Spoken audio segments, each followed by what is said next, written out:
This girl unbuttons her shirt for a medical checkup, only to realize a man nearby is watching everything. Embarrassed, she tells him to turn around. Jamie quickly claims he's a med student. She believes him, and the exam continues. But Jamie can't get the image out of his head. Moments later, boom, instant karma. Maggie spots the meds in his trunk and instantly realizes he's no doctor, he's just a drug rep. Furious, she slaps him with a dose of reality, literally, and demands an apology. Jamie thinks he can charm his way out with that pretty face. But Maggie isn't one to fall for smooth talk. She snaps a photo and flips him off before leaving. But Jamie, he's thrilled. For the first time, he's met a woman he can't win over so easily. Until now, whether it's teenage girls, silver-haired grannies, or blonde bombshells, he's never failed. Sometimes he doesn't even know their names. He just calls every woman Lisa until one corrects him. That's his opening line. Even his last job ended in disaster. He slept with his boss's wife, fired on the spot. Now jobless, he stumbles into pharmaceutical sales. The catch? A free 6-week boot camp packed with boring med lectures. But Jamie passes, with flying colors,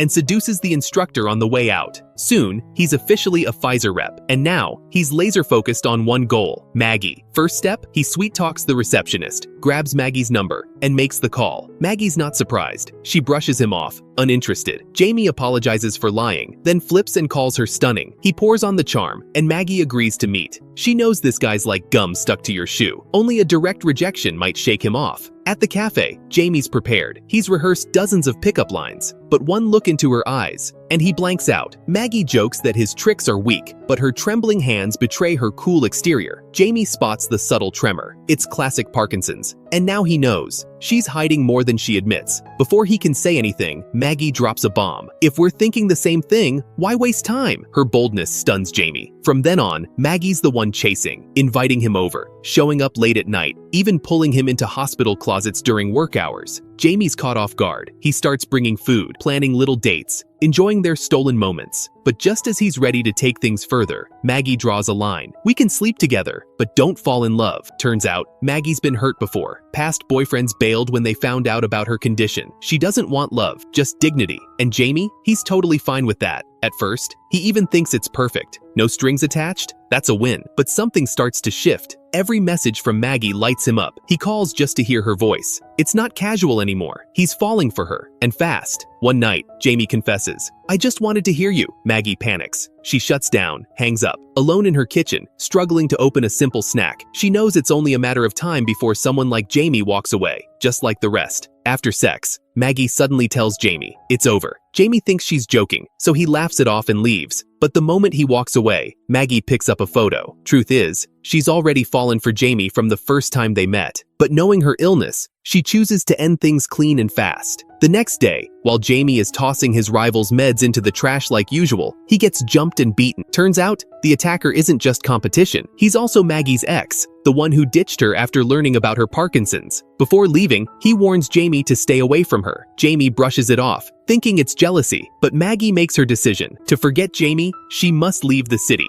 So, she books a long bus trip, alone. But just as she's about to leave, Jamie shows up out of nowhere. He insists on knowing when she'll be back. Only after getting an answer does he let her go. As the bus pulls away, Jamie finally feels something new. He doesn't want to let her go. Unlike before, he doesn't walk away. Instead, he drives out the night before her return, just to wait. He parks and dreams of seeing her again. The next morning, when Maggie steps off the bus, she's stunned. Jamie is right there, waiting. The cold morning air melts in the warmth of Jamie's presence. She's moved. And finally, she says yes to love. From that day, their lives change. Jamie's career skyrockets.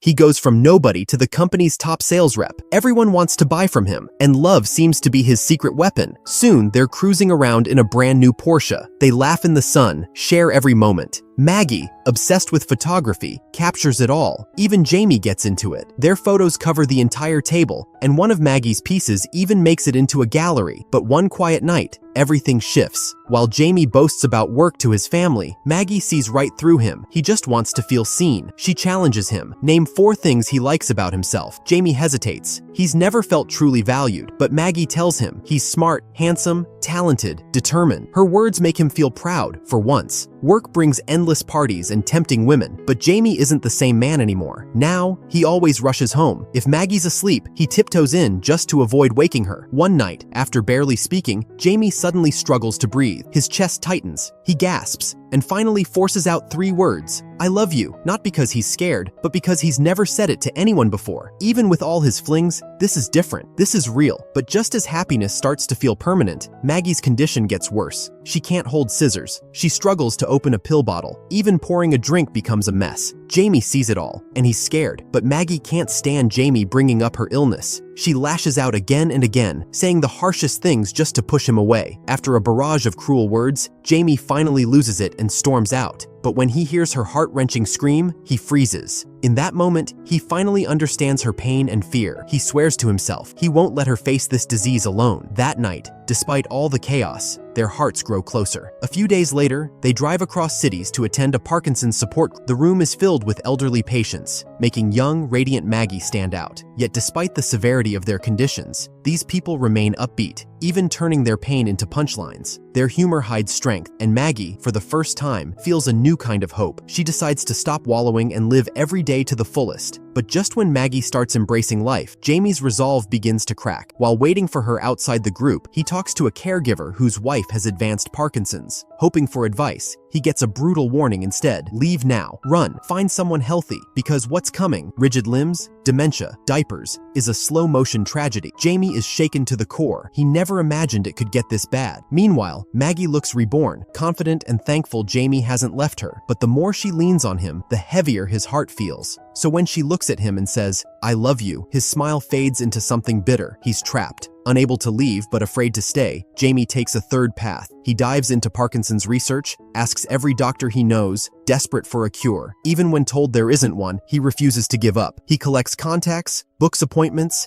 and takes Maggie on a grueling quest across cities in search of miracles. But reality hits hard. Every new visit ends in disappointment. Jamie maxes out his credit cards. Their hotel rooms get worse by the day, and when one long-awaited consultation is suddenly delayed 2 weeks, Jamie snaps, yelling at nurses, breaking down. Seeing this, Maggie realizes it's time to stop. She can't keep wasting what little independence she has chasing false hope. Her time is limited, and she wants it to count. Worse, she knows Jamie is doing all this for himself, trying to prove he can fix her, but she won't let his life spiral for a love that may only end in tragedy. Jamie's career is taking off. He has a shot at real success. So she makes the hardest choice. She lets him go. In a silent snowstorm, love loses to reality. Illness crushes dreams. And 2 people who once shared everything now part ways under falling snow. Afterward, Maggie hides away to cry in secret. She buries the past, though it still aches. Jamie drifts through days like a ghost, haunted by memories. His brother notices and tries to drag him back to the carefree days. Just then, a doctor friend calls, inviting them to a wild pajama party. Jamie doesn't want to go, but gives in. Yet even at the party, he's not chasing women. He's talking ideals. The doctor once believed in changing lives, but now, he admits, it's just about money and status. Maybe that's what happens to everyone, crushed by life. Ideals rot into cynicism. After this soulless night, Jamie suddenly gets big news. He's being promoted to CEO in Chicago. He tries calling Maggie, but she never picks up, just offline messages. And then, fate brings them back, at the same coffee shop where it all began. Maggie now has someone new by her side. They're only half a meter apart, yet it feels like mountains stand between them. Jamie, full of emotions, can only squeeze out a simple, "How are you?" Maggie pretends to be strong, refusing to show weakness. But when Jamie sees through her act, she turns to leave, because letting go still feels like the right thing to do. And just like that, she disappears back into the night. Their story begins here, and ends here too. Later, as Jamie packs for his new role in Chicago, he finds a camera. He plays the footage, and memories come rushing back. It's the day they officially became a couple. After a tender moment, they record their daily life together. Jamie watches Maggie's joyful smile on screen, smiling back like a fool. They were so in love, talking sweetly about how they'd end up in a flower-covered graveyard someday. Maggie was fate's gift. The past may be gone, but Jamie knows it's not too late. Realizing what truly matters, he rushes to Maggie's workplace, only to learn she's already moved to another city. Desperate, Jamie floors the gas, overtaking car after car, chasing down the bus Maggie's on. From her seat, Maggie spots him speeding beside her. She signals for him to leave, thinking it's already too late, but Jamie refuses to give up. At the next service stop, he gets on the bus and pleads for 5 minutes. Maggie stays cold, unmoved. That is, until the elderly passengers all start cheering him on. Reluctantly, she steps off, and now, the once smooth-talking sales champ suddenly stammers like a fool. His words make no sense. He's nervous, overwhelmed, completely lost. All he knows is, he needs her. His eyes, once clear and confident, are now bloodshot and trembling. Maggie starts to soften. Jamie says, "I need you," but Maggie knows she needs his care even more. Then he takes a step forward and says, "Imagine us in a parallel world, both healthy. All we'd worry about is where to vacation, how much to spend, or who's in a good mood. But we're not in that world. We're here. And even if one day you leave this world before me, I'll face it with peace and say goodbye with my own hands." That is his most honest and heartfelt confession. Maggie has no reason to hold back anymore. They fall into each other's arms. After that, Jamie gives up the Chicago job. Instead, he stays behind and applies to medical school. He doesn't know if it's the right decision, but he knows this kind of love, the kind that touches the soul, is once in a lifetime.